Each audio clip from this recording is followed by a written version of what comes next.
Morning guys, Sunday has come around super quick, so this morning I'm home alone. I'm going to do some fencing, hanging out with these guys, our raptors and Louis our ostrich, and we have got our goats in this paddock now, around the ostriches and emus, and these three have found an escape route. So I don't think it's under this fence, but under the other fence over there. I think the gate's too wide, so it's a good thing, because when I get the geese in there, at least I know the geese are definitely going to escape if goats are escaping out of there. But what I am going to do today is I've got to mow all along that boundary fence for the neighbours. This one we already done the other week, so that's fine, that's electrics. That one is going to be the netting down there. We are going to run that all the way over there, probably to the swamp. I don't think I'm going to tackle the swamp today, but I am going to try to get this fence up at least. That's the plan anyway.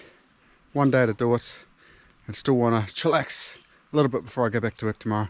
So yeah. And by the way, I don't really care that these goats are in here, because they're mowing the lawn, they're mowing all this blackberries over here, and the geese like short grass anyway, so they can stay in there for a week or so.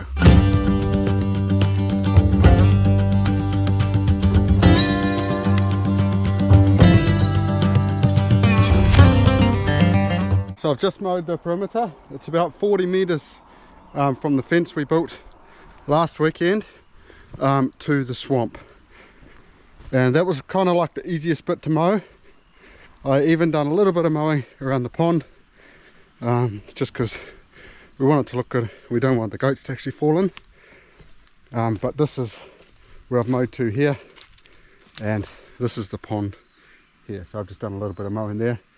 Eventually I'm going to mow right around it, but I think the goats might mow this stuff, I'm not sure.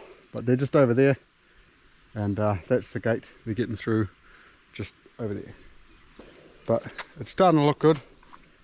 But the plan is I'm going to run that mesh all the way down, I think, to this post, and then a little bit from that post to that post, and then from that post to the emu fence over there, which I have to mow. I might have to bring my blade trimmer, but we'll see. I've got high waratahs for that, and I'm going to run like one sheep mesh and then another sheep mesh on top of that. That's the plan, but like that's probably going to be next weekend, but I'll at least try to mow it. But I've got to run this fence now and staple it to all the posts, but I think I've left the staples up the top, so I've got to go run up the top, maybe have some quick morning tea, and then run back down and start laying out this fence. Right, I've got everything I need. Drag this 100-meter roll up. First off, I'm actually going to roll it all the way, which is going to be a bit of a mission by myself, and then I'm going to like just cable tie it to like the top wire of that fence, just roughly. I can cut them off later, and then I'll come back and staple them all to those posts. And I think if I need be in between, like I might need it in between here, I might just have to put like a waratah or something in there, just to get it like down enough that it's not, the geese can't just go over to the neighbours. So it'll be a little bit of hickory-pickory there and there, but it's just gonna have to be what it is. Anyway, I'm gonna get it like roughly up anyway, and I probably won't strain it either. I'm thinking I'm not going to, but I might change my mind. We'll see.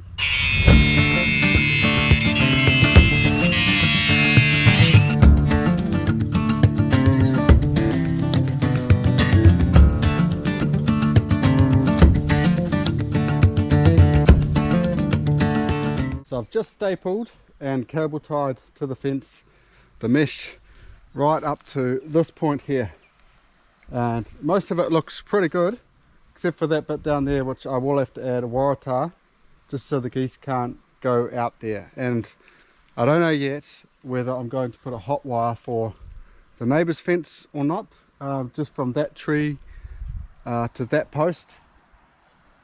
I probably should have used like that wire that was there and made it sort of an outrigger, But I think what I'll do is I'll just get a couple of outriggers or something, or put a couple of waratahs and like strain one wire from that tree up to the post and make that electric off my one. So I'll just need a underground insulation wire, cable it to that, and then that should be like cow proof from that side and geese proof from this side, I'm hoping anyway.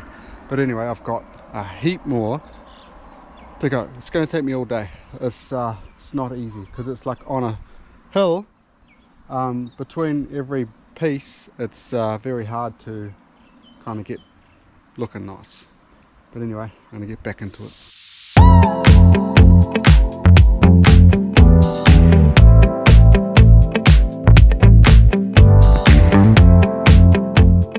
So I've made it to the pond over here.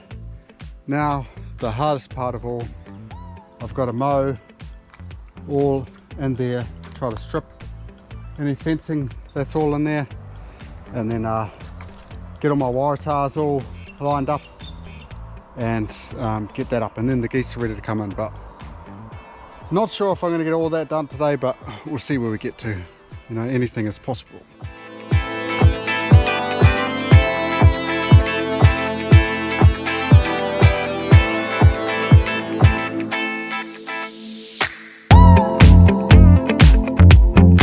Right, I kind of knew that was going to happen. I ran out of string on my line trimmer, but I have got the majority of this mowed now. I just wanted to mow this little fence line a bit down, but the goats will probably mow it for me. But as you can see, this is the tree right here, and we are going straight across to that tree. So we have a clear way now. We're just going to leave that fence. We're just going to leave that fence jerry rigged as, but it's what's going to happen. Dana's just brought me the post rammer, and now she is bringing me the waratahs. She's doing a little bit of work for me. Here she is here. So that's all the way from the ostrich pen, so it's pretty impressive. I'm going to try to get a straight line, and then I'm going to ram these in, and possibly I'm going to strain it as well.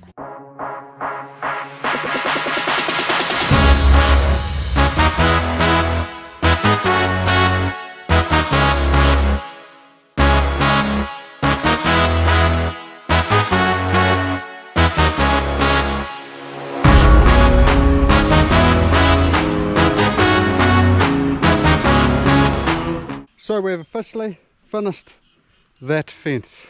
It's about 2 meters high, something like that, or 1800.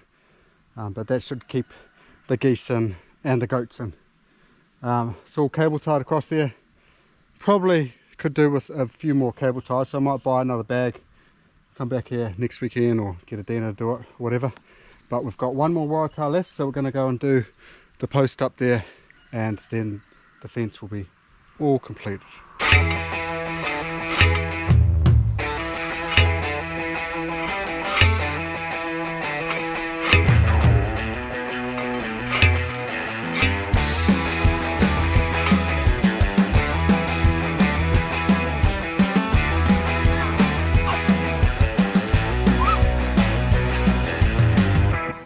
So that is the last piece of the puzzle, that waratah there, and of course got to sort out that electric fence on the other side at some stage, but I'm not too fussed. It's going to take a lot for the cows to actually get through, so yeah. But we're going to head up now, and I'll show you what's happening with the bunnies and another project that's coming up real soon. So I'm up here by the rabbits now, and basically we have our original male, our original female, mum and dad, that are like vaccinated but no boosters. They're still alive, and we've got one young male still alive, but the rest of them have sadly died from the virus, or a virus. We're not sure what virus it is, but yeah, slow moving. It's about, at the moment it's like 1 a week, so we're kind of anticipating that one's going to pass, but I'm not sure yet. I think we've been feeding it green, so we might be butchering it for ourselves, and basically if the spleen is not black in that, we know virus hasn't got to it, so yeah, should be all good to eat. But I think maybe a week after that I might go and vaccinate mum and dad if they haven't already passed away if it hasn't got to them. So yeah, that's basically what's happening with the rabbits. Yeah, downsizing to about a female and a male, if that, and hopefully build up numbers again. We might have to get another female, and it's going to have to be extra vigilant with cleaning and stuff like that. I think 110 days the virus can stay around for, around the cages and stuff, and all it takes is flies to contaminate the cages and stuff like that. So yeah, we might just have to wait out the 110 days until we get some more bunnies if they all pass away. But anyway, let's show you this other project I've got going on. So right here I have 21 posts, 3.6 meters long, and the H5, they're going to be for a retaining wall right down here. So past the tramp, I think that's second tree in, and it's going to go like all the way across, kind of where that birdhouse is, in between the birdhouse and the house, somewhere in there. Basically I can build 1.5 high is what I can build, so I'll be getting a dumpy level or some kind of leveler and seeing how far down I can actually go. But we're hoping to kind of get like another 10 car parks all across here, sort of going that way towards the chicken hill, and then we're going to extend that shaver chicken cage right up to the retaining wall as well. So it's quite a big mission. I've got to dig holes like 1.5 meters deep and quite wide, and then cement them in.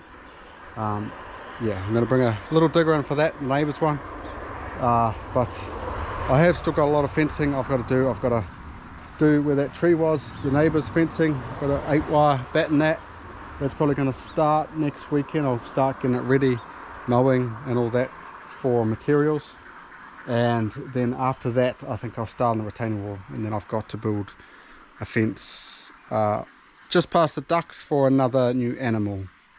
Yeah, I'll tell you that when I get to that. But anyway, I'm going to give up for the day. I think I've done a lot today. I'm quite proud of all of us and Adina achieving that goose pen.